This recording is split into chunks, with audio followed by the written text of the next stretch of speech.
Hey, I'm Doc, and you're here because you chose a ZL1 add-on tow hook for your S197 Mustang. And particularly, we're going to be talking about installing that ZL add-on tow hook on a 2012 GT500. Slightly different when you pull off the clip, slightly different when you look at a few other things, but all S197 installs will go just like this one. But before we get started, make sure that you click the like, select subscribe, and ring that bell to set all the notifications for the new content coming your way. We buy tow hooks for a couple of good reasons, and I'm not sure which one of the two basic reasons is the most important. Reason one, aesthetics. Yeah, we can't get around that, can we?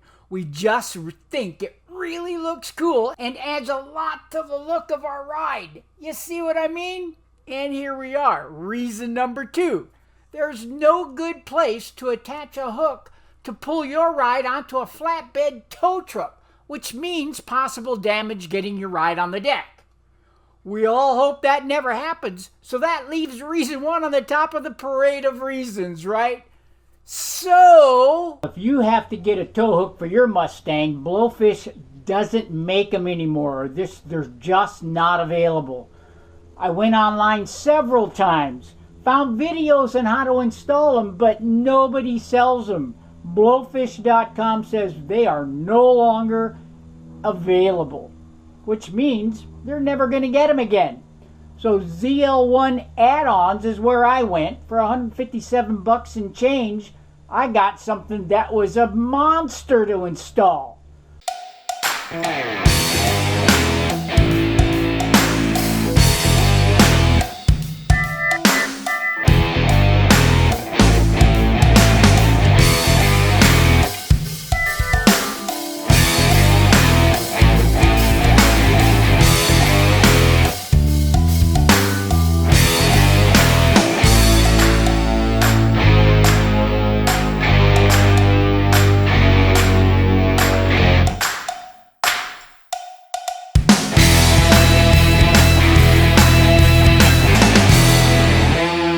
The ZL1 Premium package for S197 Mustangs includes the bracket, a shaft, the hook assembly, and 2 useless bolts. ZL1 says the package includes all the hardware necessary for installation, and ZL1 says there are existing holes ready to use for the included bolts. The truth is, the bolts are useless because they're too short, and there are no bowl holes waiting for you. Before you start, you'll need to buy 2 4-inch by 5/16 of an inch bolts with washers and lock nuts. So let's get started by taking off the front clip. Now I know there's plenty of videos out there that show you how to do a front clip, but GT500s are slightly different. Of course, we're going to start by taking the clips out of here, and then we're going to continue by taking the bolts, 7mm bolts, out of there. Right. Next, I will get underneath and remove a handful of 7mm and 10mm bolts to remove the access panel and chin before clip removal is possible. The best tool that I use, a couple of picks to get into these clips and pop them up. I would strongly recommend that you get some extra clips before you start this job. Here's the part number. There's the extra clips because they break. I had this thing off just a few days ago and I already broke another one. So I always have extras on hand, and I'll make sure you get the part number in the comments below. Get in there and pop the center part up, and then the rest of the clip will come out. Fairly easy as long as it doesn't break. All right? And there you have it. So let's go ahead and get the rest of them out.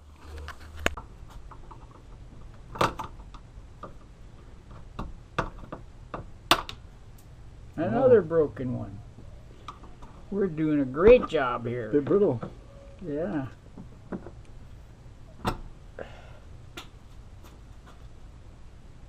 Good thing I got a whole bunch more of those things, that's for sure. After you get all those clips off, It's just a matter of maneuvering the radiator support cover out of there, and then we'll set it off to the side. I'm going to take these two out, and I'm going to take those out up on both sides. I opted to take the tires off because I can get to them a lot easier.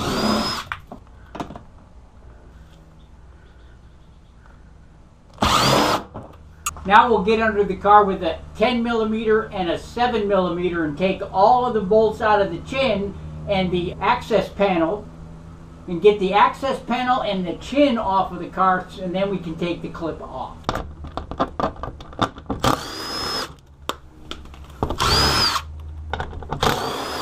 And as you can see, we've got the chin off the car, so we're ready to pull the clip. 10mm.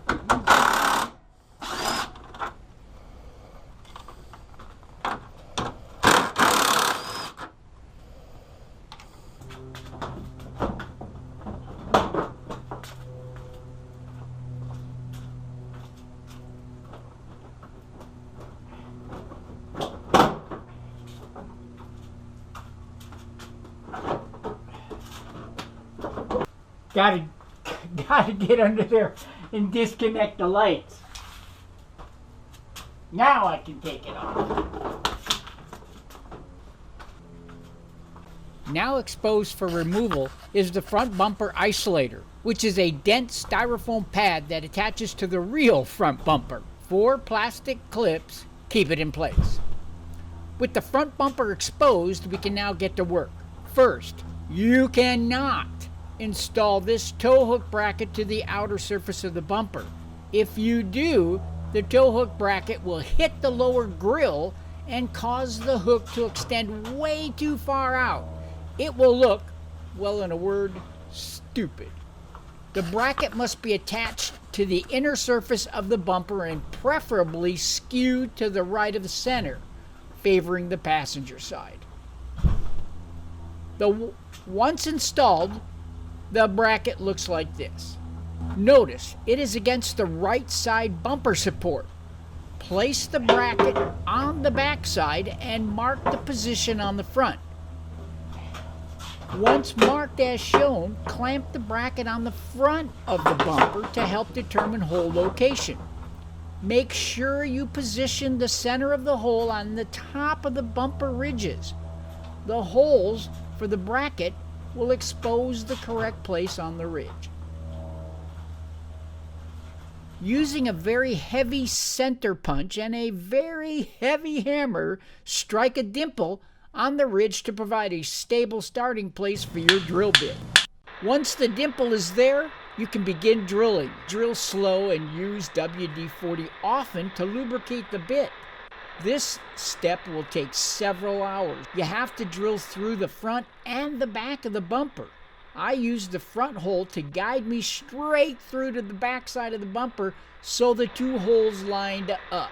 Be patient, go slow, it will work. All right, we got the holes drilled and we got the bolts in place. We now have the bracket hanging down so we can screw in the tow hook right there. So that's what it's going to look like, and it comes right out almost flush with the lower grille, and that's what you really want. And so this thing is going to be really functional with the support of the whole vehicle because that plate is mounted behind this, not in front of it. Well, let's get this out of the way because it's time to finally put the front end back on. So let's take this out of here. So putting it all back together is pretty much the reverse of what we did before. We got to pop in the clips here and then put the bolt in here. Here's a great tip. You see this little edge right here? If that edge isn't flush, loosen that screw, push in, tighten while you're pushing, and you're golden. Good tip.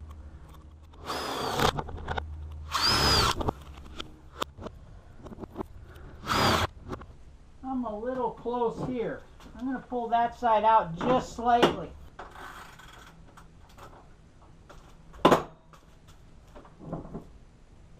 There we go. Perfect. That's what I'm looking for.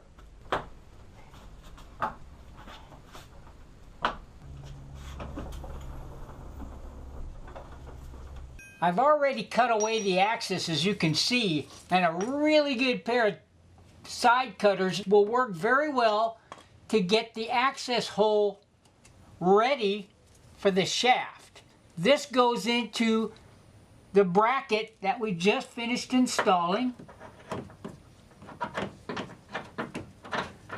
This is actually an 18mm size, so I am got it snug.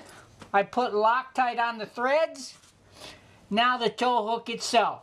I painted my red tow hook to match my yellow stripe. So we're going to thread that down in place.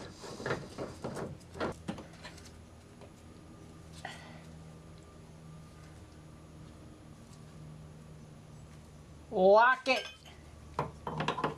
with the 3/4 inch wrench.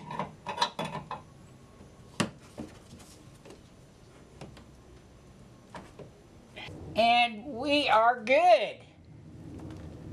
That's the finished product. ZL1 tow hook done. It was about a 6-hour ordeal start to finish, but it was well worth it. It looks great, and now if I ever need to be pulled out of a situation on the racetrack, I won't have to worry about any peripheral damage because I didn't have a tow hook. And that's all I got for you in this video. But make sure that you click the like button, subscribe, and ring that bell to set notifications of all the new content coming your way.